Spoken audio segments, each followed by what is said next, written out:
नमस्कार, मैं doctor Ranjeet Kumar Singh, consultant neurologist Patna से। आज मैं एपिलेप्सी के विषय में कुछ जानकारियाँ शेयर करने जा रहा हूँ।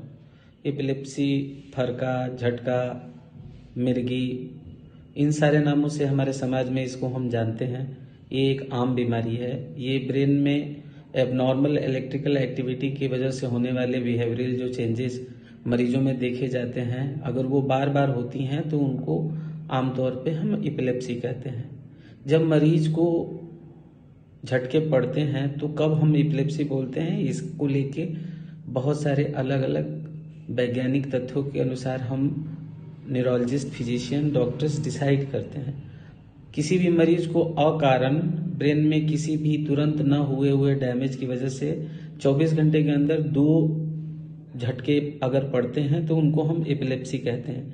ऐसा नहीं है कि पेशेंट को ये जो झटके पड़ते हैं वो अकारण है, पर हमें कोई तुरंत ऐसे कारण नहीं मिलते हैं जिससे हम ये कह पाएं कि ब्रेन को डैमेज है। जैसे ज़्यादातर केसेस में अगर दिमागी बुखार हो, पेशेंट को ट्रॉमा हुआ हो, पेशेंट को स्ट्रोक हुआ हो, पेशेंट को किसी तरह का नमक या इलेक्ट्रोलाइट की डिस्टर्बेंसेस हुई हों, तो उनको हम एक्यूट सिम्टोमेटिक सीजर कहते हैं। तो एपिलेप्सी में या तो पुराने ब्रेन के किसी डैमेज या ब्रेन का जो डैमेज है वो इन्वेस्टिगेशन, एमआरआई, सीटी स्कैन के तौर पे या ईईजी के तौर पे किसी तरह की एबनॉर्मलिटी हमें नहीं दिखती है, फिर भी पेशेंट को झटके पड़ते हैं जिनकी होने की जो प्रोबेबिलिटी है वो काफ़ी ज़्यादा होती है। अगर वो एक भी झटके पड़ते हैं और उसमें हम अगले 10 साल में प्रोबेबिलिटी 60% से ज़्यादा होने की देखते हैं तो डॉक्टर्स उसको एपिलेप्सी की तरह ट्रीट करते हैं।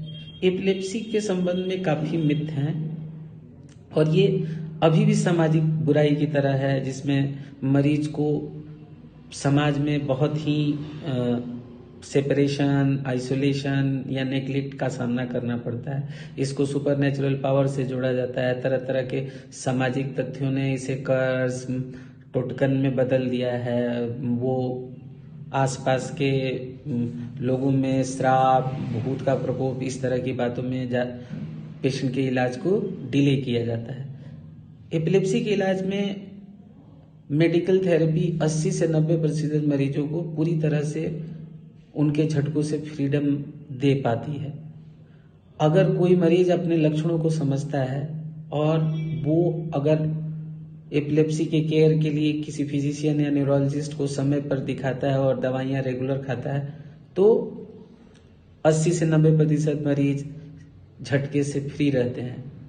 इस संबंध में मरीजों की जो सबसे बड़ी समस्या ये है कि ये जो मिथ हैं उनको कैसे पार करें, और दूसरा सवाल होता है कि कब तक वो ये दवाएं खाएंगे। तो इस संबंध में मेरा पर्सपेक्टिव अपने सारे मरीजों को ये रहता है कि कभी हम सुबह उठने के बाद ये सवाल नहीं पूछते कि हमको क्यों रोज नहाना पड़ेगा, रोज क्यों खाना खाना पड़ेगा, रोज हमको टॉयलेट क्यों जाना पड़ेगा, क्योंकि ये सारी चीजें हमें जीवन में दर्द से फ्री, भूख से फ्री, किसी तरह की बीमारी से फ्री रहने के लिए बहुत जरूरी है। और इस जरूरत के ही क्रम में एक एपिलेप्सी के मरीज को झटके से फ्री होना बहुत जरूरी है। तो 80 से 90% मरीज मेडिकल थेरेपी और दवाएं से कंट्रोल रखकर अपनी नॉर्मल जिंदगी जी सकते हैं। बचे जो 5 से 10% केसेज है उसमें सर्जिकल थेरेपी भी अवेलेबल है। डाइटरी थेरेपी, जिसको आम भाषा में हम कीटोजेनिक डाइट के तौर पे जानते हैं। वैगस नर्व स्टिमुलेशन आजकल नई पद्धति के तौर पे हम लोग देख रहे हैं कि मरीजों को काफ़ी फायदा मिलता है। तो इन संबंध में आपको जानकारी तभी मिल पाएगी जब आप न्यूरोलॉजिस्ट या फिजिशियन से अपनी बीमारी के विषय में चर्चा करेंगे, उनसे बात करेंगे और एपिलेप्सी को समझेंगे।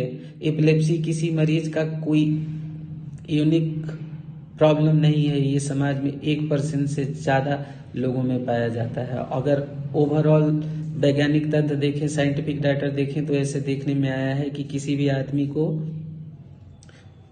पूरे पॉपुलेशन के तौर पे उसको 5 से 10% पूरे जीवन भर में एक बार सीजर आने की फ्रीक्वेंसी है। उसमें से कुछ मरीज जिनको बार बार होता है वो एपिलेप्सी से सफ़र करते हैं। पेशेंट के दिमाग में हुए डैमेज में पेशेंट का जो सामाजिक बुराइयां बनती जा रही हैं उसमें पेशेंट की कोई गलती नहीं है।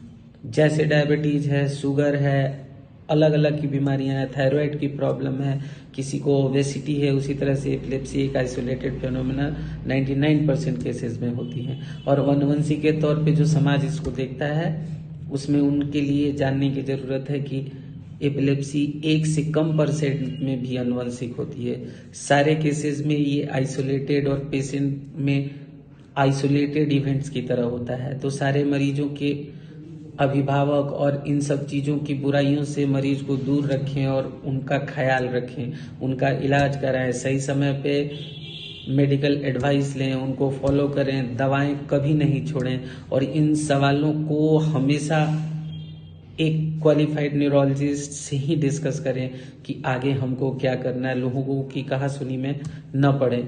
तभी जाके एपिलेप्सी के मरीजों को उनके जीवन की गुणवत्ता को मेंटेन, नॉर्मल लाइफ लीड करने में, सोसाइटी में उनका अपना योगदान को बढ़ाने के लिए हम कर पाएंगे।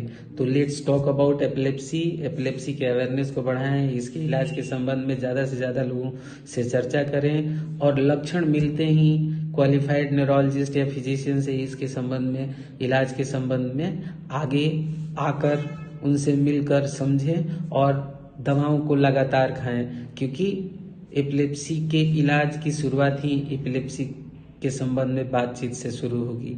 तो हम जितना एपिलेप्सी के विषय में अवेयर होंगे, जानकार होंगे, एपिलेप्सी के मरीजों को उतना बेनिफिट होगा। नमस्कार।